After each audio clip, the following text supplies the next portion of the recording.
যদি কোনো ব্যক্তি স্বপ্নে কোনো সাওয়ারিতে ওঠে ভ্রমণ করতে দেখে, কোনো সাওয়ারিতে উঠে সে আরোহণ করেছে, এবং সাওয়ারিটা এইটা কোনো ইঞ্জিনযুক্ত যানবাহনও হতে পারে, গাড়ি ঘোড়াও হতে পারে, কিংবা কোনো গরুর গাড়ি, ঘোড়ার গাড়ি, এগুলোও হতে পারে। তো যদি কোনো সাওয়ারির উপর উঠে কেউ আরোহণ করছে এমনটা দেখে, তাহলে এর তাবির হলো সে বাস্তবিক পক্ষেই কোনো সাওয়ারিতে কোথাও আরোহণ করবে, ভ্রমণে বের হবে।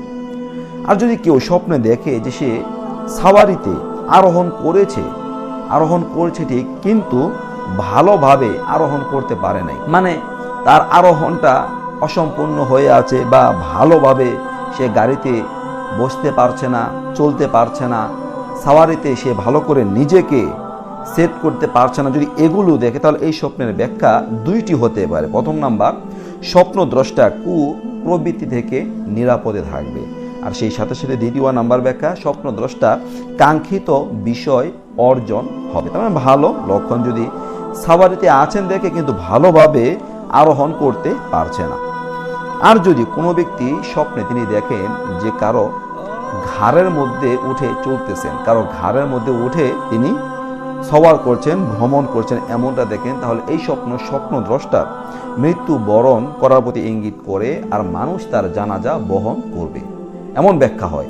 তার মানে এটা ভালো লক্ষণ নয়। যদি কোনো ব্যক্তি স্বপ্নে কারো ঘাড়ের মধ্যে সফর করতে দেখেন, ঘাড়ের মধ্যে চলতে দেখেন, তাহলে তার আল্লাহ পাকের কাছে ক্ষমা প্রার্থনা করা উচিত। তবে কেউ কেউ বলেন যে মানুষের ঘাড়ে আরোহণ করার দ্বারা কোনো কঠিন বিষয়ের প্রতি ইঙ্গিত করা, তিনি কোনো কঠিন সমস্যায়, কোনো মুসিবতে লিপ্ত হবেন, এমন বিষয় বোঝায়।